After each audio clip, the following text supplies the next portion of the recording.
Hello and welcome to the Verse series. This is a collaboration between IDEM and the O Trust. You might be aware that IDEM is a platform, it's an alternative media platform that does in-depth analyses and unique features on topics as broad and as varied as politics, cinema, art and culture, and society. The O Trust, that was founded in 2021, tries to bridge the gap between art and science. It tries to address issues that artists face, especially livelihood issues, the gender issues, socio-economic issues, the dwindling of connoisseurs and enthusiasts, and it works for artists, and it works to, like I said, bridge the gap between art and science. And O, the syllable O, is philosophy, it is nothingness, it is uniqueness. So the Verse series is an initiative, it's a joint collaboration between these two, and today in our interview I'm honored to introduce and welcome you all to Miss Rashmi Ghosh. Rashmi Ghosh was a chartered accountant, and she is today a visual artist, which was her lifelong passion. In fact, she has been featured in group exhibitions as well as solo exhibitions in India and abroad. Currently, she is working on a fascinating project, and that is what we're going to talk about today. And the project is called Mapping Stepwells, a Visual Narrative. In fact, she had her exhibition in Pune recently. She was felicitated by the Chancellor of Pune, if I'm not mistaken. And it's fascinating, it's unique to India. This is something I did not know. To hear more, let's speak to Rashmi. Rashmi, thank you so much for taking out time to speak to the Verse series. Thank you, Nilanjana, for having me here. I'm looking very excited to have this talk with you. Great. So let's start from the beginning. I'm not going to go, from your chartered accountant to your artistry days, but the beginning of your love and your fascination for stairwells. I believe this happened as an adult when you visited the Vijayanagar Empire. Can you tell us a little bit about that? See, we had this COVID and we couldn't travel. So me and my friend, we got into a car and our driver took us to Hampi, so which we had planned to visit. And during our trip there, the guide showed us the Pushkarnis. Now these are the steep ponds. Now this was very unique because I belong from West Bengal, where there are a lot of water tanks and lakes all over. But here I saw there was a big parade of steps right all across, on all the four sides. So you had steps leading to the water. That means you could reach the water level from any side, and they followed a particular design. Now NC, when I was teaching as a professor, and I was talking to my students about fractal geometry, which there's a little bit of fractal geometry in share valuation when we talk about securities and portfolio management. So the same concept kept repeating to me, and I was very intrigued. So when I came back, being from an academic and a researcher background, I started researching on that both online and offline, and I found that these are very unique geometrical features, and this particular stepwell archaeology or the architecture is very unique to India. This has not been covered or not been found anywhere in the world, and this has unfortunately become an endangered species in India because we are not taking good care of it. They are getting lost, they are crumbling to dust as we speak, which actually saddens me. Of course. We will talk about conservation efforts and what more needs to be done, but let's talk about you and your your approach to this entire thing. You just talked about how you were a professor and how you talked of so like I just said, bridges art and science. You have also been very research oriented in your approach to the stairwell. It's not just a structure for you that you want to paint. It is much more. It is much more research. It is much more academia. Tell us a little bit about that. Why this approach? Well, I would give credit to my mentor, Ashish Pai of Kala Nirvana, because first time when we were talking about drawing, he said, Rashmi, have you researched on this? Now that question really shook me up. I said, no. He said, no, you need to research, because then you will become a better artist. So that I kept that in mind. So for every project I've researched. See, before I took up Stepwells, I did a art project on Rajasthan. I called it as Nostalgia Rajasthan, because we were missing travels during COVID. And then from there I went into Cosmic Connections, where I studied about patterns in nature, flowers and leaves and others. And this pattern of, like I was telling, the fractal geometry exhibited in the steps, that really brought me here, because I have seen tanks like everywhere, whether in West Bengal or in Kerala. My husband came from Kerala. I've seen tanks, but there are steps leading, say maybe, this side and the other side.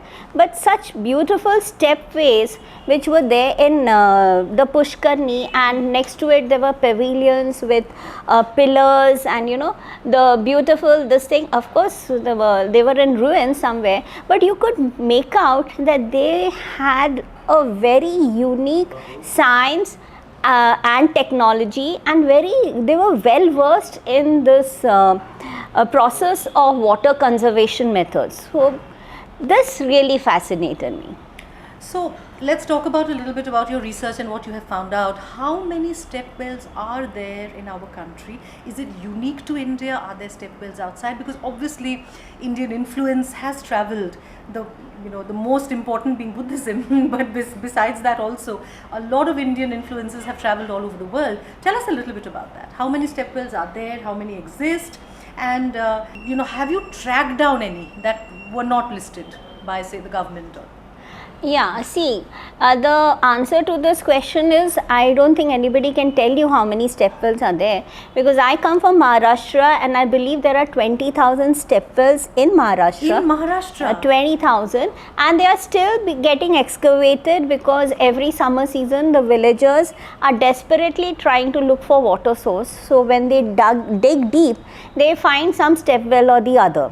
That is what a gentleman at Kara told me. And there is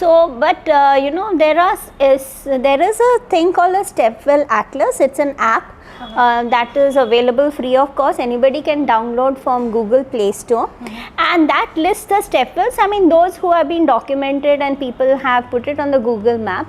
But there are stepwells. It has gone up to Pakistan, Afghanistan. Few are remaining, and somewhere few in Jammu and Kashmir, Himachal Pradesh, but mostly in the dry regions of India, the central, the western part, and up to the south, up to Tamil Nadu. Some in Sri Lanka also. At least I saw 5 or 6 of them. Orissa. Not in West Bengal, because there are a lot of water bodies. The Pukur, as we call it. Right, the lakes and the Pukurs, and not in Kerala also, because Kerala has a lot of water sources. Right. And I don't think in the north eastern, because there are a lot of hills and a lot of streams and water bodies. So somehow, you know what, that's my theory. I feel because of this, we were conversant in managing water, in managing this rainwater harvesting thing. So our, the civilization has continued right from Indus Valley till date. So when you really get to see during the Harappan or the Indus Valley or the Saraswati Valley civilization, you will have the Greek, the Egyptian, and the Mesopotamian. Now they have gone, so we only know about them from the ruins. But here there's a continuous flow of civilization right from the ancient times to this, and this, our art, culture, our food habits, our rituals, they are like what our ancestors followed, and this is what we have continued till date. So isn't it unique? Now water leads to everything, without water there's no life. Yes. And you said we were conversant. So, you started with that. I want to ask you, who is we? Is it a particular dynasty? Is it a particular ruler that started this? Or is it right from Harappa and people just continued to do it? I mean, See, it's right from Harappa, because we have found ruins in Rakhigiri and in Lothal, but still excavations are going on in Harappa, and I feel the archaeologists will come up and tell us more about them. But there were some Ashoka scriptures where he has written in stone, his inscriptions, where he has said that he makes stepwell on the roads where people travel, say at a distance of 21 miles, so that the travelers can rest at these places. And he said ki this is not what I started, this was started from beginning. I mean, there were many kings who, it's a common practice, it's a kind of a noble thing to do, where kings and queens used to do for the common people. And but Ashoka, he was there for up to 200, and his reign was up to 232 before current era. So we really, there are no documentation as such, whether who has built it, who started with this, I think they evolved. Okay. They evolve, because the oldest ones are the rock cut stepwells, and there is one in Junagadh, Gujarat, that is Adi Kadi, and that is just a rudimentary kind of, so it just evolved, and then it started with the Buddhists and the Jains. The Buddhists and the Jains, because they were there in Rajasthan and Gujarat, present day Rajasthan and Gujarat, and then they used to have pavilions on top of the stepwells made out of wood, but they later realized wood is not long lasting because it is subject to fire.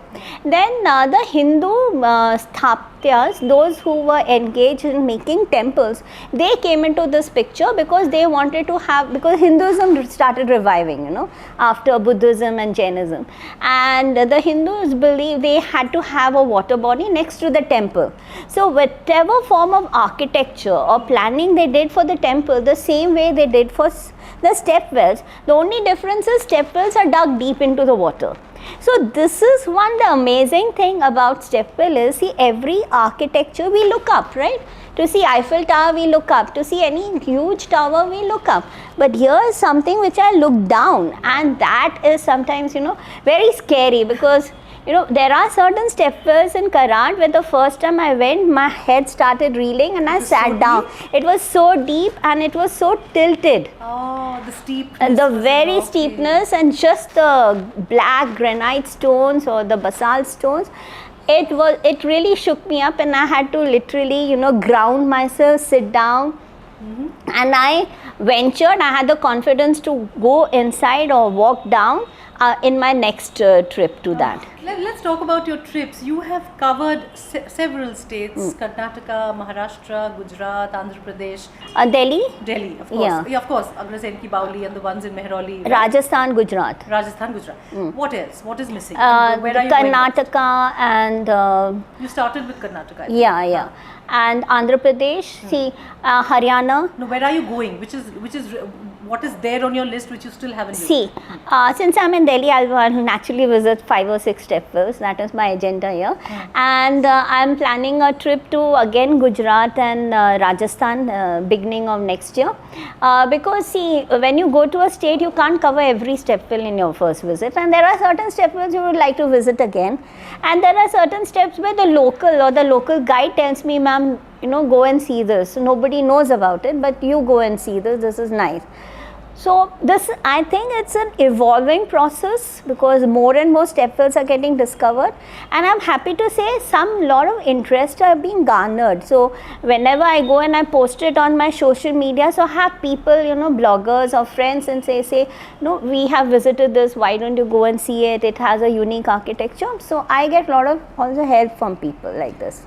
In fact, in your project, in your work, you have talked about the oral histories, you have talked about folklore surrounding that particular stepwell. What do they talk about? Do they talk about water conservation? Do they talk about the history of the gossip of the royals? What is it? What do they talk about? See, the oral history says that the noblemen, the kings and the queens both made commissioned stepwells, whereas in Gujarat and Rajasthan there were more of the duty of the queens. So I would say they were the KRA, like the modern day KRA, the queen had to do it because Awesome. she represented a goddess for her people, and a goddess duty is to provide water for her community. So there are many stepwells, and the stepwells have unique characteristics. See, when the Hindus came up and they naturally they started putting sculptures, and you started having the sculptures or the deities there. So mostly started with the Naga, the cobra, the serpent, or the Mahishasura Mardini, the goddess Durga destroying the Asura Mahishasur, who is in the form of a water buffalo, and then the Navagrahas, and then there were some dedicated to the Hindu pantheon like Brahma, Vishnu and Maheshwar, and some mostly in Maharashtra you have the deities of either Shiva or Ganesha, mostly Shiva, Lord Shiva with the Nandi, the bull, facing the stepwell. And so each stepwell had a beautiful characteristic, like the Rani Ki Vav at Patan, made by Queen Udaymati. So she is, I believe, like whatever we can see from the sculptures, she has 500 sculptures there, and they depict not only the gods, they depict the women, somebody applying lipstick and somebody taking a thorn out from her feet, or some with different hairdos. So it reflects the culture of the people. You learn a lot about the life of the people there, Yeah. and their daily chores and activities. Yeah. What about, can you give me a comparison between the stepwells that you've talked about and the Islamic architecture stepwells, the hammams I think they are called? So did they learn from us and make the stepwells, Yeah. the hammams? How does it work? Yeah. See, that I won't know, because hammams are totally different. How? They are just the community places where people just go take a bath. Okay. So then you have lot of treatments there. Maybe that was meant for treating the people. But when these Muslim invaders came to India, they realized the importance of stepwells. So they destroyed the temples, but they didn't destroy the stepwell, because they needed water for their huge armies. And then when they started conquering, they wanted to build more stepwell, because naturally they wanted to win over the people, and they used the same sculpturers, but they told the sculpturer that no more gods and goddesses will be displayed, use geometrical designs. So we have the Adalat stepwell in near Ahmedabad in Gujarat. Has very beautiful decorations. It has the tree of life. So I have taken it as an iconographic study in my charcoal sketches, and the Adalat has beautiful decorative things, so which has also influenced the Patola saris of Ahmedabad.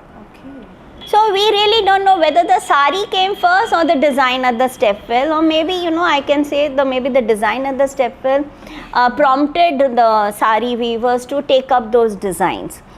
So they're very unique. So the Hindu-Islamic fusion wells, that is what Mona Livingston, she has written in a book, Steps to Water. So we find it in these Muslim structures, and they had their own. In fact, the stepwells were used by these Muslims to have the cultural spaces. So I can imagine, King Akbar sitting at a stepwell and Tansin singing to him, and the huge, Persian carpets and chandeliers, and they were well decorated and all that. They also served as cultural spaces, because naturally in those days they didn't have, amphitheaters, or they didn't have. And the stepwell actually makes that area cooler in the evening. So the water rises and it cools the place. So as a visual artist, you use a lot of multimedia, right? So tell us a little bit about your approach and how you represent these stepwells in your art form. How do you do it exactly? What different styles do you merge? Tell us a little bit about that. See, I firstly visit them. I take a lot of photographs, and I take close-ups. The close-ups, the iconographies and symbolism are an inspiration for my charcoal sketches. And my paintings I've used mediums like oils, acrylics. I've used jute, because I find I think being a Bengali, I'm very attached to jute, and it helped me to give the structure, the helical structure of Champaner, which is very unique. It's like a spiral shape. Now that I was studying, it is very difficult to build a spiral shaped staircase in a round well, a deep round well. I'm sure. Yeah. So and then I have used I take my team to the stepwells. So we've done drone shots because I wanted to see how the stepwell look from top. There's a very unique stepwell near Pune, which is at Talegaon Dhaba, which is in the shape of a key, a chabi. And there's another stepwell which is in the shape of a sword. So that is a It's a stepwell. How do they? I mean, I can't even imagine it. Must be beautiful. So this is like a top shot that you're talking about. We are top shot when you take, then Take it only from you the get drone. you Yes. get it, you get When the you're shape. standing there, you can't make out. You can't make up. You heard about it, Of course. but I wanted to prove it. So I told my person, you have to take drone shots. Lovely. And the one which is sword, which is talwar shape, it is cut into the the mountains. So it's a very beautiful trekking spot. I mean, this. So beautiful. I mean, this is something so unique that you're talking about. That's what, and see, this everything is so inspirational for an artist. Yes.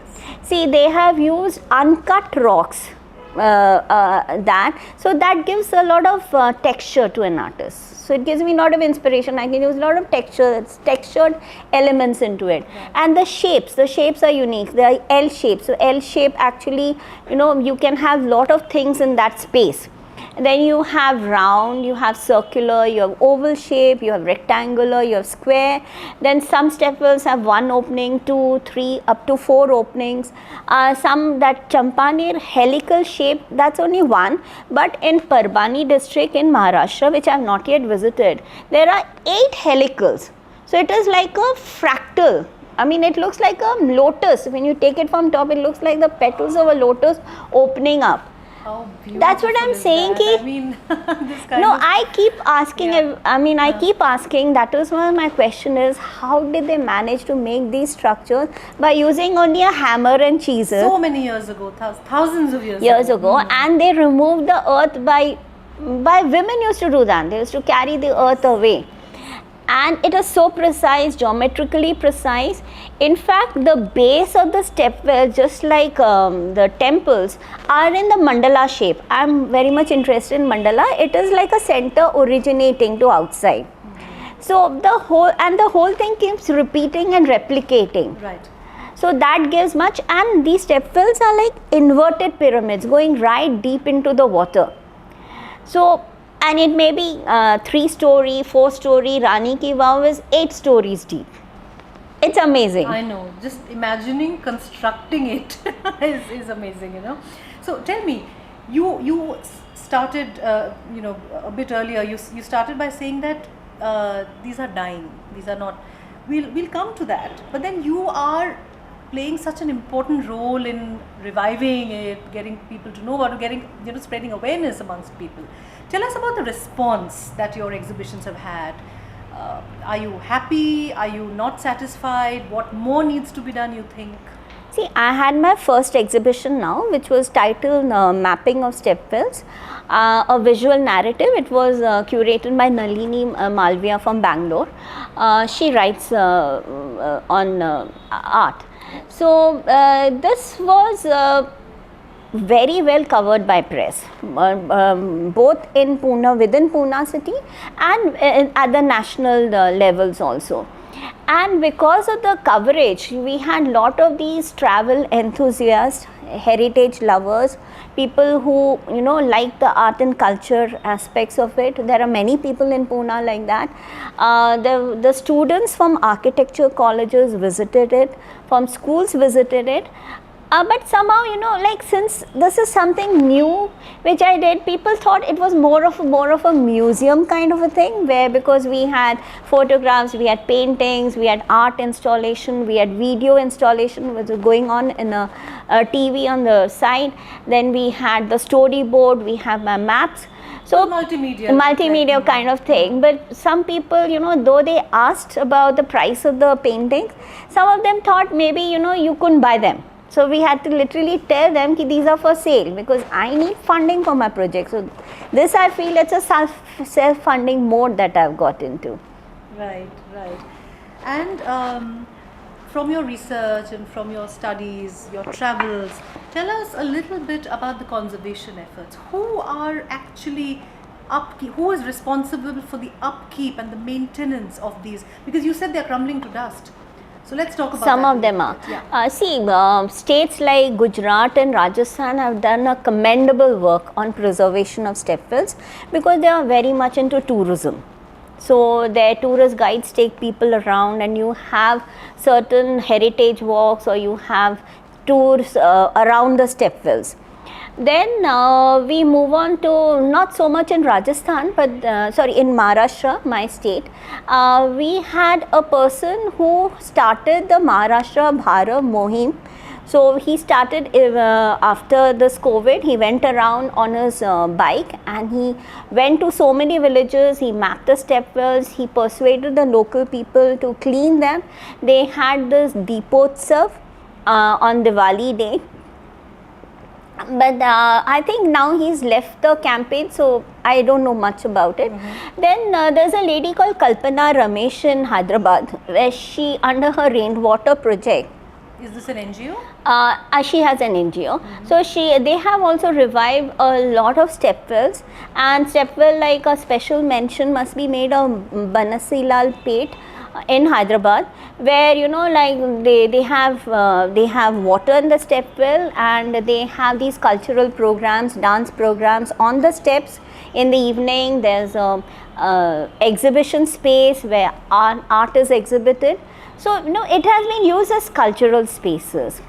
In fact, I must tell you here that 4 of my paintings in this series was exhibited last year, before the solo exhibition, at the India Art and Architecture Biennale in Red Fort, Delhi, where Narendra Modi ji inaugurated it. So there was a big, huge panel discussion, and I was very fortunate to listen to people. So a lot of architects have worked, they've done, they have taken inspiration from the stepwells and all that. And there is one architect, he has talked about, he has worked on sound effect. So these stepwells also had acoustic. I'm sure. So I am really surprised that this seems to be a construct of people who are extremely intelligent, who knew about science, technology, water conservation, architecture, geography, geology, everything. And they didn't tamper with nature, they didn't blast. And they went with the flow of the water. The water always moves from higher to lower level. So they created stepwells where there's an access near the river bed, or you have canals into it, or you have a big huge lake which supplies water to the stepwell. So they worked with nature. Listening to you and listening to your passion, it's phenomenal. It's phenomenal, seriously. Tell me, do you think, you talked about the response it got. Do you think this needs to go abroad and more work will happen, more interest, and then subsequently more funding into the upkeep? Because Archaeological Survey of India, I believe, needs a lot of money to upkeep these stairwells. In fact, it has gone abroad one of my painting was a part of a visual exhibition. I'm a part of a group of artists called Art Next Level. It's a brainchild of Sergio Gomez, who is now in Florida, USA, in Miami. And he and Drew Harris selected one of my work for their virtual art show called Resilience.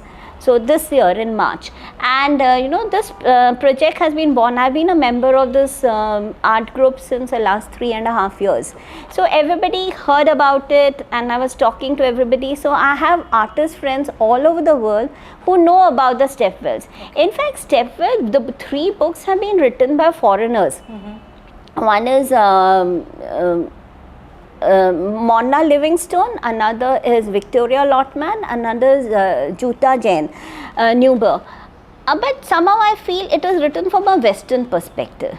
And they have studied the stepwell mostly of Gujarat and Rajasthan, not in Maharashtra, not in the south, or not in the So mostly they've selected a few area, and somehow I feel somebody, an Indian, should write a book on this, because the art and culture. I hope the verse series encourages people to do that. When people see your work and people hear about you, they approach you and they travel with you, and a book comes out of it.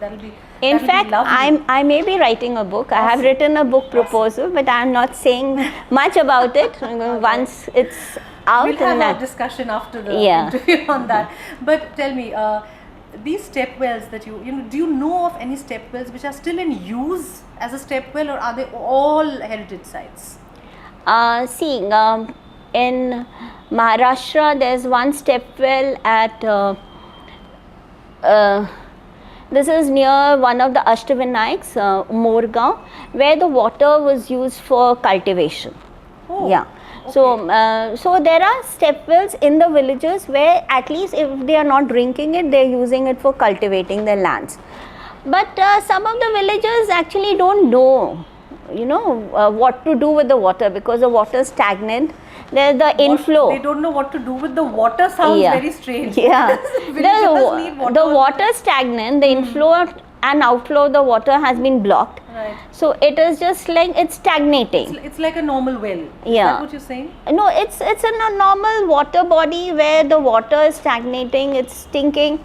And but still, Loni Bhapkar, when I went, I saw turtles swimming in the water, and which represented that the water is clean. So I have gone to the scope for biodiversity. Yeah. Right. I have gone there 3-4 times. So during the hot summer months, during monsoons, during December, and I saw the water level rising and going down.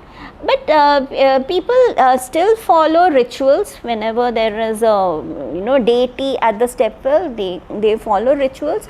But some of the step well, like Hathi Bharav in Ahmednagar near my place, there just post the Share or Ganpati, they immerse the god into the step well, and then it gets dirty.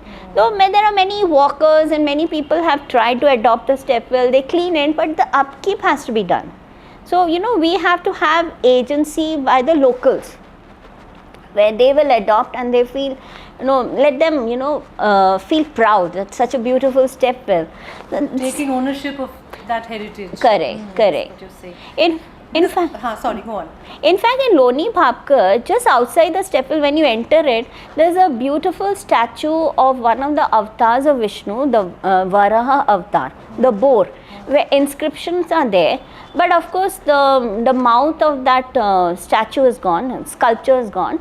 Now you have the similar kind of sculpture at the National Gallery in Delhi. Okay. So I wonder, why was it placed there? Is it a part of the step well? And beautiful sculptures. Water conservation is at the heart of this entire project, I'm sure. And we are in a situation where global warming is not just a reality, it is hitting us hard, and it is hitting us much faster than expected. So your message, let's end with this interview with your message to the people, to the world at large. How do you think your art, what message can your art give to the people regarding the conservation of water and of course the upkeep of such step wells? I think, Indians should feel proud that we have such kind of structures only in India. Like, it happens only in India, like incredible India. Yes. So let's take care of it. We don't have just the Taj Mahal or the beautiful structures that we are proud of. We have also these water bodies which were used for by caravan travelers. They were used by women, where each step well, the woman used to feel very happy that she has to go to the well to fetch water, because she'll meet her friends and they will have their chit chats. It used to be community spaces, it used to be cultural centers, and there was a thriving ecology or a community surrounding the step well.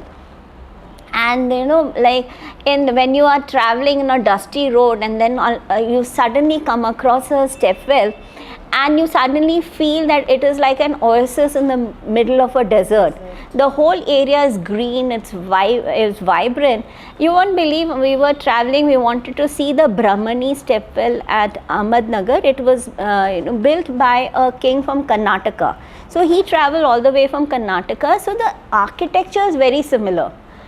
So when we went, the Google map took us to a place where there was no stepwell there. People were just preparing food for a local community festival. So I asked them, where's the bharav? That is the Marathi word for stepwell. So they pointed it out. So we literally had to go through the village and kept asking people, and they were like surprised, and why do you want to see the bharav? Nobody comes here. They don't know the significance of it. Right? And just behind the cow or the buffalo shed, when we parted the leaves, we saw this beautiful, amazing structure. It is like going back to history. That place is crumbling. So I stood in that, there's a pavilion at the side. I stood there, but the guide, the local caretaker said, please don't stand, it might fall down. There was an ancient temple nearby, so all the sculptures are like lying on the earth. I feel bad, like this can be, it is so precious to us. Like conserving water. I mean, there usually is a well in most of our. The next World War will be over water. We are warring over water. You just talked about your driver who talked about having to buy water in the village, which is so sad, which is so tragic. So in a world that we are living in now, this is so important, this message of conserving water and conserving such structures for our own heritage and for us to understand our history better.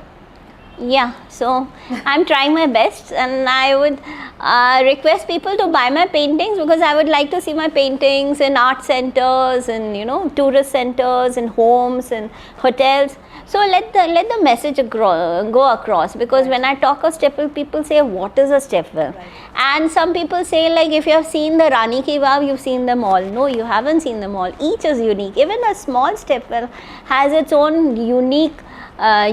In fact, I can go talk for hours. Yes. I really can talk for hours. Because you have done so much research, so much academics on this. So I think, thank you so much, Rashmi, for taking us through that journey of yours. And I would really like to appreciate the passion you bring to the table when you talk about it. Thank you. It's very, very palpable, very, very apparent in your work. And I do hope that your work and what you're doing is seen by more and more people, and people realize how important it is to hold on to history, to learn from it, and also to understand how you can use modern science to conserve the atmosphere, the environment, and also keep something lasting forever. Like the stairwells have been there for centuries, and here you have modern architecture crumbling within a few years. So so much to learn, and of course at the heart of it is the whole issue of water conservation. Thank you very much, Rashmi, for speaking to us on the Verse series, and I wish you all the very best for your future endeavors. Thank you so much. Thank you so much. Thank you for having me on the show. Thank you.